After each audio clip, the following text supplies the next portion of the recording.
S&P global ratings ने एक report पेश की। इसका नाम है एशिया पैसिफिक इकोनॉमिक आउटलुक। इस रिपोर्ट में S&P ने भारत की जीडीपी ग्रोथ का अनुमान फाइनेंशियल ईयर 26 के लिए बढ़ा दिया। अब एजेंसी को उम्मीद है कि देश की जीडीपी 6.5% की दर से बढ़े। सर, क्या है भारत की जीडीपी ग्रोथ बढ़ने के मुख्य कारण? इसके अलावा HSBC की रिपोर्ट भी आई है, उस पर भी चर्चा करेंगे। इस रिपोर्ट में कहा गया कि डिस्क्रिशनरी कंजम्पशन में सालाना आधार पर 30 से 40 बिलियन डॉलर की बढ़ोतरी हो सकती है। सरकार ने जो बजट में पर्सनल इनकम टैक्स में कटौती का ऐलान किया, उससे भी 12 बिलियन डॉलर की सेविंग होगी। इसके अलावा 8वें वेतन आयोग को लेकर भी बात कही गई। सर, क्या कहा गया है? इससे क्या देश की इकोनॉमी को कैसे फायदा पहुंचेगा? एकदम आसान भाषा में आप समझाइएगा। नहीं, देखिए, पहली बड़ी बात जो S&P ग्लोबल की जो रिपोर्ट आई है, वो पहली बार इतने पिछले कुछ महीनों में जितनी रिपोर्ट्स आई हैं जिनमें लगातार जो भारत का जो ग्रोथ का आउटलुक था उसको कट करते हुए हमने देखा। लेकिन इस बार आरबीआई के जो टारगेट को मैच करते हुए दिख रही है सर S&P।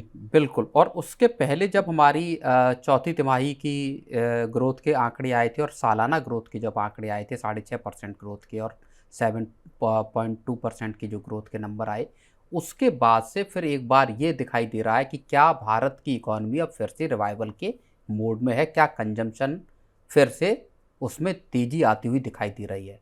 तो ये कुछ फैक्टर ऐसे हैं जिनसे, और ख़ास तौर पे उसमें कुछ सरकार के फैसले, कुछ आरबीआई के रेट कट, ऐसी चीज़ें हैं जो कि ये जता रही हैं कि भारत की इकॉनमी अब फिर से दौड़ती हुई दिखाई देगी। जी, कुछ फैक्टर्स हैं प्रवीण सर, उनको मैं आपके साथ साझा करना चाहता हूं। कहा जा रहा है कि सामान्य मॉनसून की उम्मीद, जिस तरह से हम लोग स्काईमेट और IMD का प्रोजेक्शन जो देख रहे थे 106% के आसपास, कुछ राज्यों में आ भी चुका है मॉनसून, बेहतर आप बताएंगे सर। कच्चे तेल की कीमतों में कमी, ये बड़ा फैक्टर कहा गया है। आज ही 13% का कट आया है सर। जैसी खबरें आई कि ईरान इजराइल के वॉर में कुछ नरमी आती हुई दिखेगी, अमेरिका का जो उसमें इंटरवेंशन आया उस वजह से, और आयकर में रियायतें कही गई, जिस तरह से वो 1275 वाला मामला है सर, वो वाला मामला। और तीसरा है कि ब्याज दर में आगे भी संभावित कटौती जो है देखने को मिलेगी। ये 4 फैक्टर्स बताए गए हैं सर, एक एक करके समझाने की कोशिश कीजिएगा। बिल्कुल। देखिए, मॉनसून की बात, पिछले साल से मॉनसून की जिस तरह से गतिविधि तेज हुई और अच्छा मॉनसून देश में रहा, उससे खरीफ और रबी दोनों की फसलें अच्छी हुई, आउटपुट अच्छा आया। उसका असर ये हुआ कि किसानों की कमाई हमको अच्छी होती हुई दिखाई दी, और फिर इसका असर अगर आप देखेंगे तो रूरल इकोनॉमी में और रूरल कंजम्पशन में हमको बूस्ट के तौर पर दिखा। और यही वजह थी कि चौथी तिमाही के नंबर जो थे वो उम्मीद से भी ज़्यादा बढ़िया थे, ग्रोथ के नंबर अगर हम बात करें तो। अब आ जाती है आपकी बात, चाहे आप 8वां वेतन आयोग कर लीजिए, चाहे आप कच्चे तेल की कीमतें देख लीजिए। अगर हम ग्लोबल पर्सपेक्टिव आपसे समझना चाहेंगे सर, जिस तरह से आप ईरान इजराइल वॉर को भी अच्छे तरह से कवर करते हैं, और लास्ट मनी सेंट्रल में आपने इतना अच्छा उसको डिकोड किया था, कमेंट सेक्शन में बाढ़ आ गई थी सर कि प्रवीण जी तो आप बहुत अच्छा आईआर भी समझा देते हैं, तो वो वाला मामला समझाइए सर। पिछले बार हम लोग समझ रहे थे कि 60-65 के आसपास क्रूड ऑयल था, अचानक से ऐसा क्या हुआ सर कि 70-80 के पार आ गया, और फिर अचानक ऐसा क्या हुआ कि उसके बाद ये 70 के नीचे आ गया है? नहीं, अभी देखिए, उसमें पहली तो एक SBI की रिपोर्ट आई है, SBI रिसर्च की रिपोर्ट आई, जिसमें कहा गया कि क्रूड का दाम $65 पे स्टेबलाइज कर सकता है। तो एक चीज़ ये, और $65 का मतलब ये है कि जो हाल में हरदीप सिंह पुरी ने कहा था कि $60 के आसपास की क्रूड की कीमत अगर स्टेबल रहती है तो भारत के लिए बहुत ज़्यादा उसके फ़ायदे हो सकते हैं। तो 65 उससे ज़्यादा दूर नहीं है। $65 की कीमत भारत के लिए बेहद फ़ायदेमंद है अगर हम इम्पोर्ट बिल के हिसाब से देखते हैं तो। अब अगर आप ग्लोबल सिनेरियो की बात कर लीजिए, तो आज बिल्कुल तड़के इस बात का ऐलान हुआ कि जो है ट्रंप ने अनाउंस कर दिया, जिस तरह भारत और पाकिस्तान के मामले में था कि ट्रंप पहले ऐलान कर देते, सीज फायर बाद में होता है, वैसे ही आज उन्होंने कर दिया। ईरान समझ भी नहीं पाया कि सीज फायर करना भी है कि नहीं करना है। तो बहुत एक सधे हुए लैंग्वेज में जो अगरची हैं उनके जो विदेश मंत्री हैं ईरान के, उनका एक बयान आया था जिसमें उन्होंने कहा था कि कोई हमारा सीज फायर एग्रीमेंट नहीं हुआ है, लेकिन अगर इजराइल किसी तरह का एग्रेशन नहीं करता तो हम इसको होल्ड करेंगे, यानी हम भी किसी तरह का हमला नहीं करेंगे। ठीक है। उसके पहले अब बहुत सारे अकाउंट्स में, बहुत सारी जगहों पे इस तरह कहा गया कि एक तरह के फिक्स्ड मैच की तरह से हुआ, जब ईरान ने आपका कतर में जो अमेरिका का एक बड़ा बेस है उस पर अटैक किया मिसाइलों से। लेकिन पहले ही जो ट्रंप ने भी अपने ट्वीट में कह दिया था कि साहब, हमको पहले ही ईरान ने बता दिया था कि आप भैया अपना सामान लेके निकल जाओ, हम यहाँ अटैक करेंगे। ओके। तो वो एक नेम से एक नामचारे की एक हमला था। लेकिन खैर कुल मिला के सीज फायर की उम्मीद आई, इजराइल ने भी इस पे हामी भरी कि ठीक है हम तैयार हैं।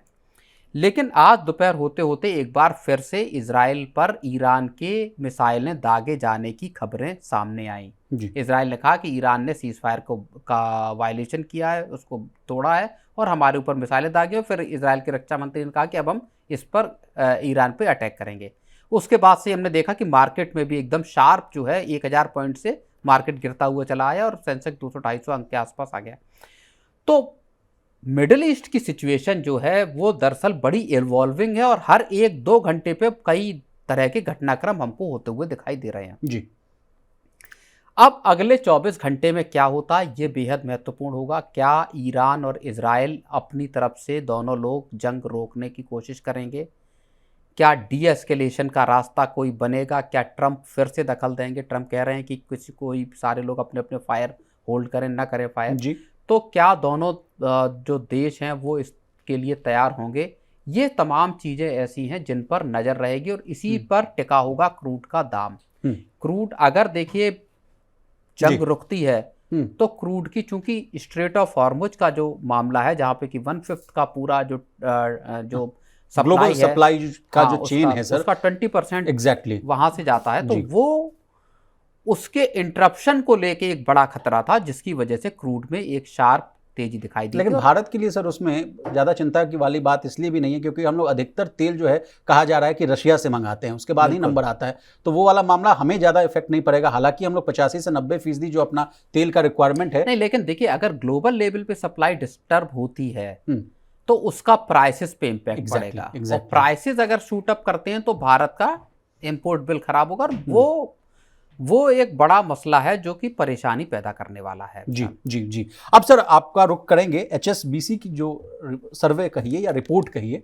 उसमें कहा गया सर कि $40 बिलियन का जो है कंजम्पशन बूस्ट होने वाला है। इसी में 8वें वेतन आयोग को लेकर भी बातें कहेंगी। कहा गया कि जो सरकार ने इस बार बजट में जो राहत देने की कोशिश की उस वजह से भी इकॉनमी में शायद लगता है सर 1 लाख करोड़ 2 लाख करोड़ रुपए के आने की बात कही जा रही है और ओवरऑल मुझे लग रहा है कि 2-3 लाख करोड़ रुपए का इकॉनमी में बूस्ट आने वाला है। सर पूरा मामला क्या है उसको हम आसान भाषा में समझाइए। ये देखिए बहुत बड़ी रिपोर्ट है HSBC सिक्योरिटीज की, ये एक बड़ी रिपोर्ट है और जो ये बता रही है कि भारत का कंजम्पशन का जो मसला फंस गया था पिछले 1-1.5 साल में, भारत अब उससे बाहर निकलता हुआ दिखाई दे रहा है। जो मामला जो फंसा था मैं बता दूं अपने व्यूअर्स को कि सैचेट लाना पड़ा था, 1-1 2-2 रुपए के शैम्पू साबुन के लिए जो कीमत है। देखिए समराइज कर देता हूं, पिछले साल की सितंबर क्वार्टर की 5.4% की ग्रोथ का असली जो मसला था, जो वजह थी, वो पूरा का पूरा देश में जो कंजम्पशन पिटा था वो थी 7 तिमाहियों के सबसे निचले स्तर पर जो थे। बिल्कुल